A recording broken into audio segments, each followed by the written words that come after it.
am here with you at the TNC. I think women in NASA is an amazing thing. Look at Wonder Woman, she is a huge success. Today we're going to go visit NASA and all the wonderful women at NASA. Don't go away, we'll be right back. It's a lot of fun. So this is the crew, and you can start the movie. You can only show... Should I take the sound off? Take the sound off, yeah. And get something out of it. There's nothing... Can you take it off? Yeah, great. Okay, so that was Brewster. The commander is talking for this part, but I'll just talk through the whole thing. Here we are getting into the bus. You know, before you fly, you're in quarantine, mostly so you aren't around kids, because kids make you sick, okay? They have lots of germs. Sorry, guys. But, so, you're in quarantine, then you get in the spaceship, and it lights off. These are the main engines that are lighting, and you can feel the spacecraft tip when that happens, and then those big solids light off, and it goes boom, and then you're coming off the pad. And you're sitting on your back with your feet up in the air, and then the shuttle, you're going to watch it as it clears the tower. It's going to turn, and you're going to be heads down, and you're going to fly heads down all the way to space. Okay?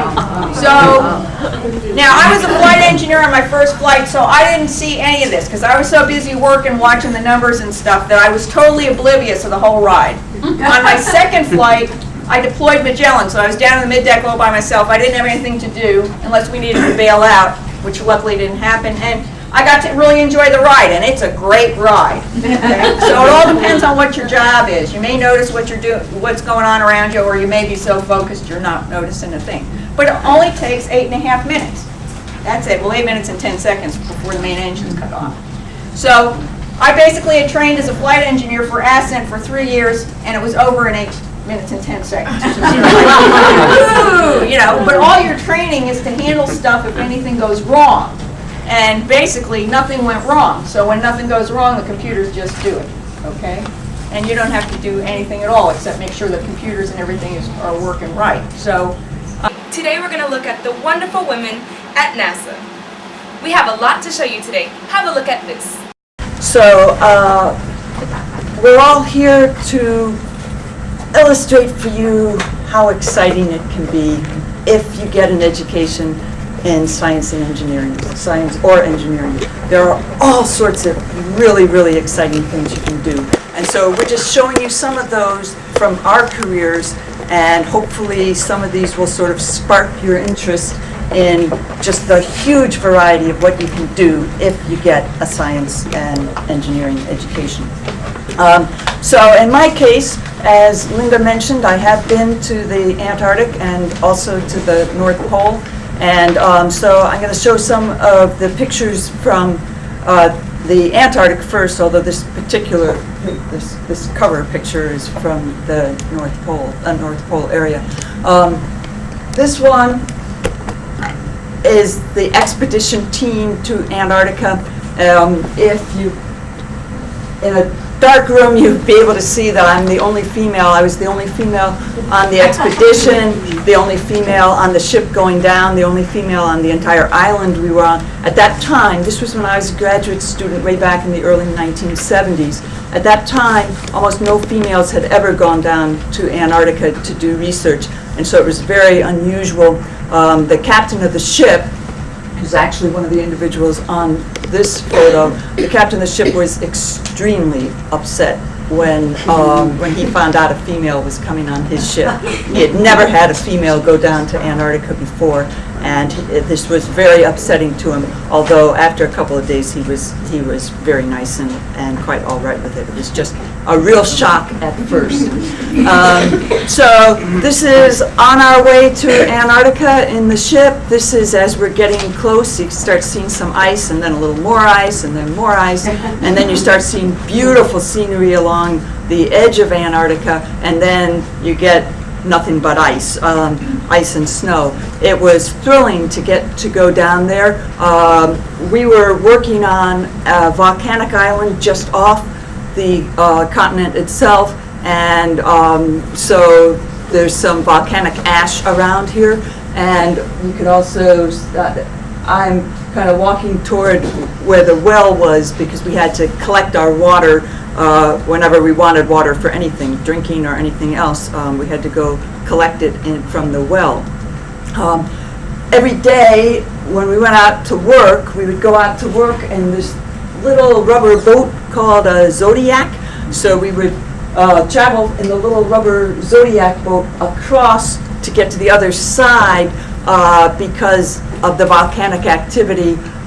It was felt we had to sleep on the side that was furthest away from the volcanic activity. Wow, that was so exciting. Don't go away, we'll be right back.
Welcome back to the teen scene.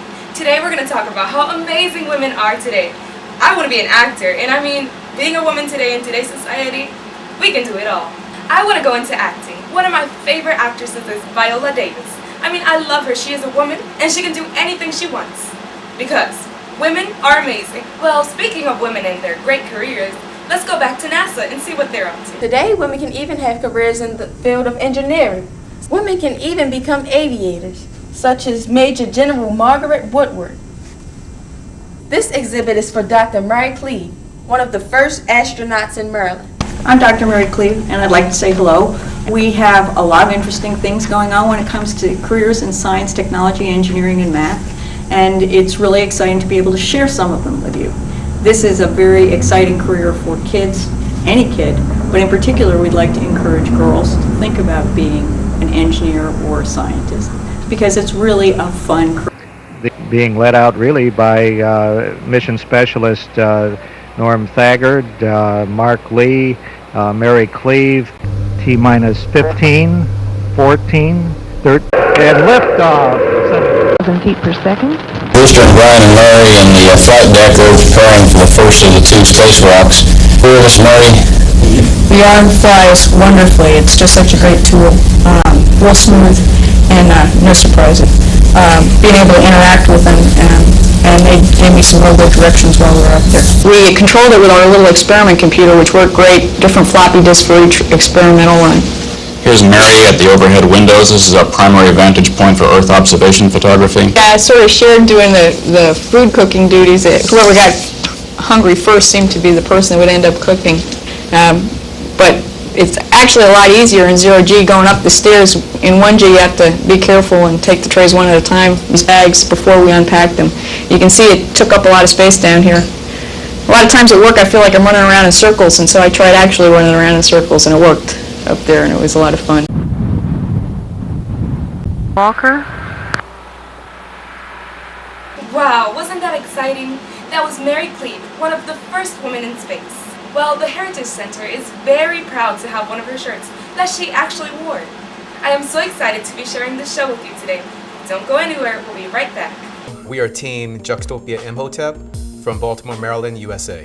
Team Juxtopia Imhotep is comprised 100% of students. Most of the students are from the city, Baltimore City, Maryland. The students' age ranges from middle school, high school, as well as college-age youth. Currently we have 5 students. The advantages of having a student team is that, one, they're hungry. They really want to do something that's very innovative, think outside the box. The pure innovation, eagerness, and propensity to learn is there. The disadvantage is that they do not have the experience as a seasoned professional. The work with the Google Lunar X Prize Challenge has definitely influenced our work with Juxtopia Imhotep. There can be crossover technologies from the Google Lunar X Prize competition to the Qualcomm Tricorder Challenge, specifically in the sensing technologies. Matter of fact, our 16-year-old student, the youngest student on the Google Lunar X Prize team, came up with her own spectrometer design to be integrated into the robot and identify water on the lunar surface. My mother was an educator, my father was a social worker.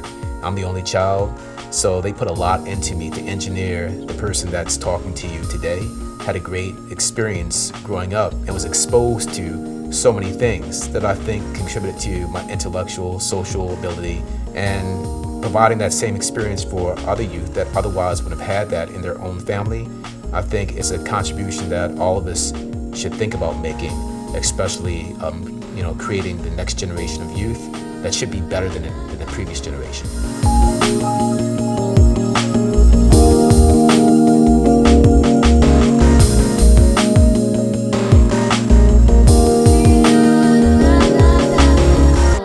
Welcome back to the Teen Scene. I am so excited to be sharing with you today Women of NASA. Well, we are here in NASA, so take a look.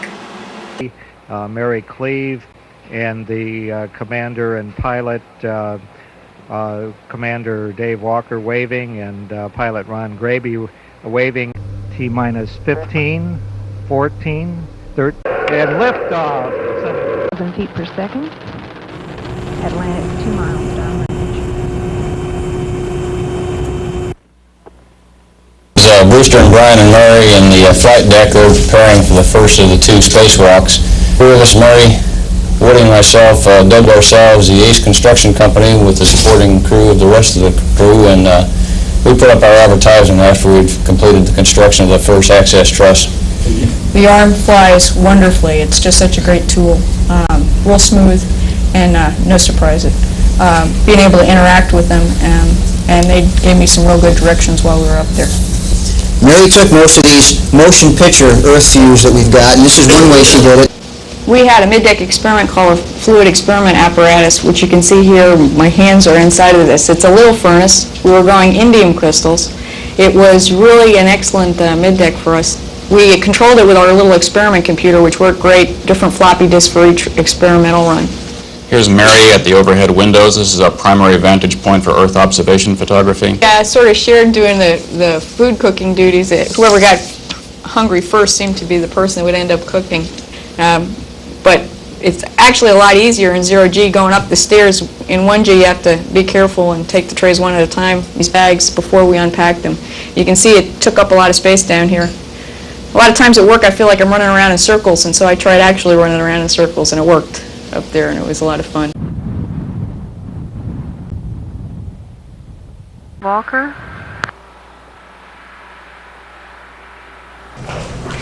So I was all alone. I thought it was going to be really lousy using cash balance where I went to graduate school. So, but at the plant up here. So here they are. Norm's getting ready to do his jaws. And you really do play with your food.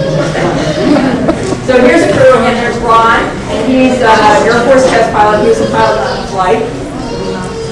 And Mark Lee, and he was Air Force pilot, and Mark and I were the Magellan deploy guys.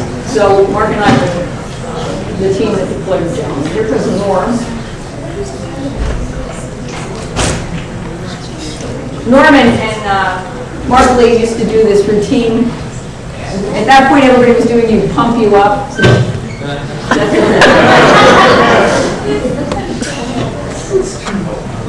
and here I am. It was really fun. We had a good time. You notice we wear slippers. And there's Red Flash, the commander. He's a Navy test pilot, or he was a Navy test pilot. So the one thing that happened we really didn't expect, and Mark Lee and I were the designated repairmen on the mission. We had a main computer failure. We have a number of computers. They're for redundancy, and only one of them failed. So I was really surprised when they said from the ground, we want you to change it out, because just like here, if you have a computer problem, we turned it off, turned it back on, it came up and it was running fine. So we expected them to just say leave it, but they said no, change it. So Mark Lee and I went to change one of our main computers, which you want to be very careful about, because you need all those working, and you want to work them right. Wow, that was just amazing, wasn't it? Okay, Don't go anywhere, we'll be right back with more.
Welcome back to the teen scene. Well, you know what? I am 16 years old, and being a teenager nowadays is pretty awesome, you know? So we have so many great friends and social media that our parents, unfortunately, didn't have. So today is where we can be more social. Don't let anybody put you down. Teenagers are strong. Stay strong. And being strong, let's go see what the women of NASA are doing. Again, such as Dr. Mary Cleave, women can become space explorers. This piece was created by Zakiya Tomlinson, an aerospace engineer. Well, I've always been really interested by the space shuttle. It's an amazing vehicle. I mean, it can fly in space and land like an airplane, which is an amazing engineering design, really. There's nothing else at the time that's anything like it. So I've really been interested in the shuttle program, the missions that it's been able to do, and it was fun to have kind of your own little shuttle that you can build. Can you explain like some of the parts on there? Sure.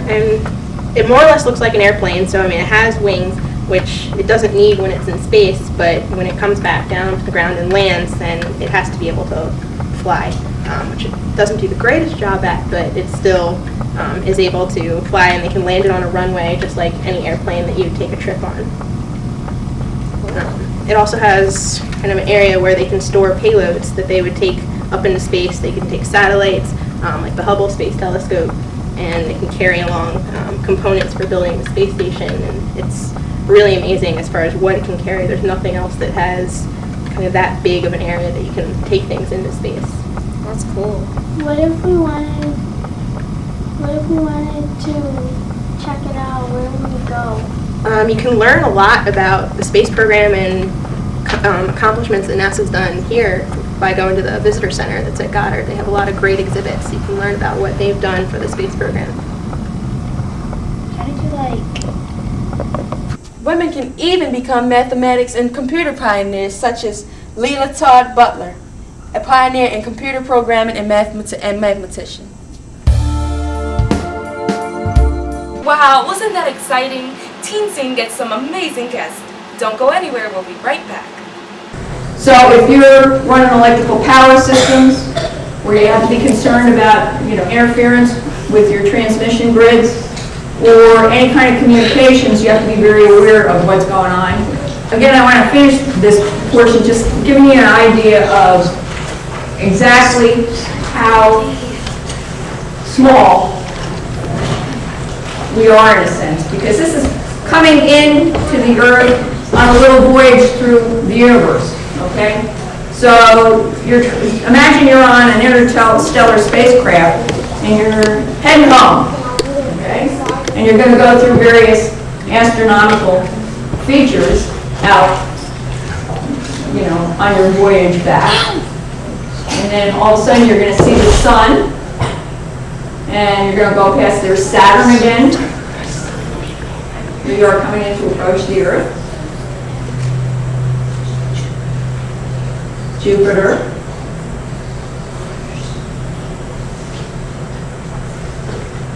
Through the asteroid belt.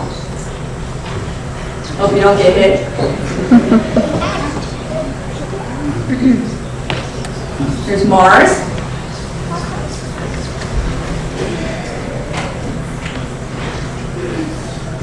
The moon.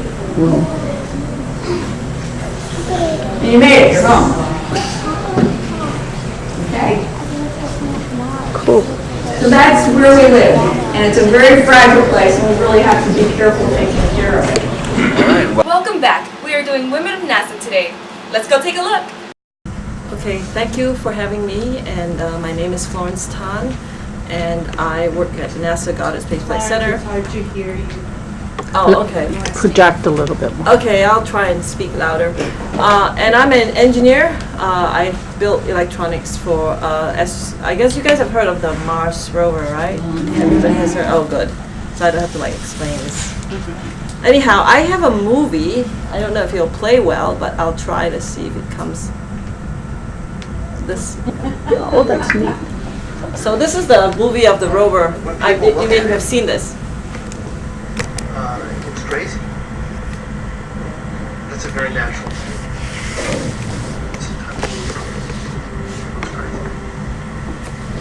It is the result of reasoned engineering. It still looks crazy. The top of the atmosphere, down to the surface, it takes us 7 minutes. It takes 14 minutes or so for the signal from the spacecraft to make it to Earth. That's how far Mars is away. So when we first get word that we've touched the top of the atmosphere, the vehicle has to arrive and then on the surface for at least 7 minutes.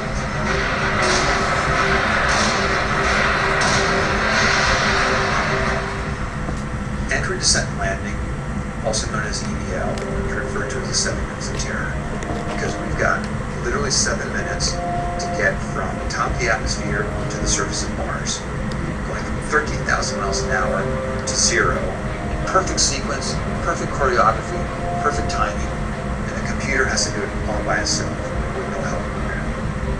If any one thing doesn't work just right, it's game over. We slam into the atmosphere and develop so much aerodynamic drag. Our atmosphere, it heats up and it glows like the surface of the sun. 1,600 degrees. During entry, the vehicle is not only slowing down violently through the atmosphere, but also we are guiding it like an airplane to be able to land in a very narrow constraint space. This is one of the biggest challenges that we're facing, and one that we have never attempted on Mars. Mars is actually really hard to slow down because it has just enough atmosphere that you have to deal with. Otherwise, it will destroy your spacecraft. On the other hand, it doesn't have enough atmosphere to finish the job. We're still going about 1,000 miles an hour. So at that point, we use a parachute. The parachute is the largest and strongest supersonic parachute that we've ever built to date. It has to be able to withstand 65,000 pounds of force, even though the parachute itself only weighs about 100 pounds. When it opens up that fast, it's a neck-snapping 9 Gs. At that point, we have to get that heat shield off. It's like a big lens cap blocking our view of the ground to the radar. The radar has to take just the right altitude and velocity measurements at just the right time, or the rest of the landing sequence will work. This big, huge parachute that we've got, it'll only slow us down to about 200 miles an hour. And that's not slow enough to land. So we have no choice, but we've got to cut it off and then come down in rockets. Once we turn those rocket motors on, we don't do something. We're just going to smack right back into the parachute. So the first thing we do is make this really radical divert. Fly off to the sun. Diverting away from the parachute, killing our horizontal velocity and our vertical velocity, getting the rover moving straight up and down so we can look at the surface with its radar and see where we're going to land. And we head straight down to the bottom of a crater, right beside a 6-kilometer high mountain.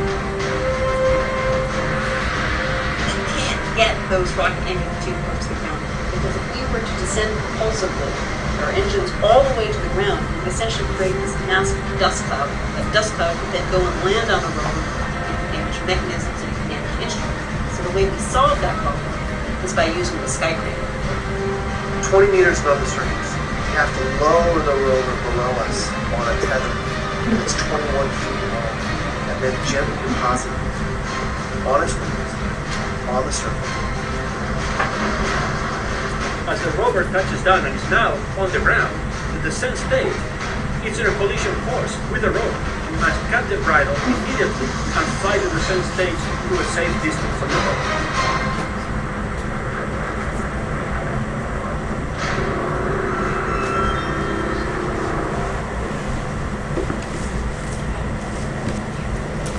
Wow, very good.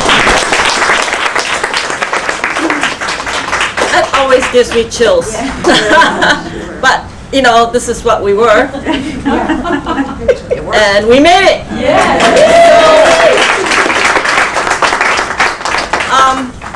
This is the SAM team, and I'm part of that team. And you can see us, really, it was, when we landed, we're on Mars, right? We were there starting about 9 p.m. Pacific time. And when we, you know, I was just jumping up and down on my chair. You know, we didn't know what to, and you could see the stuff, and we knew the data that came down was going to be 14 minutes old. So we did not know whether we were safe or not. And every single time, you know, the announcer would say, okay, parachute deploy. And there was this loud cheer. And then, you know, we've done, you know, the lowering, you know, loud cheer. But we knew, you know, in the back of my head, I knew, okay, this is done already, you know, the data is done, you know, we don't know whether we crashed or not, but we're done. And when you know, when I reprise the emotion, you know, we've worked on this thing for at least 10 years. The proposal came out. Welcome back to the Teen Scene. It has been an honor to be here today. I've had such an amazing time. Remember, as a teenager, never give up on your dreams. And thank you so much for having me.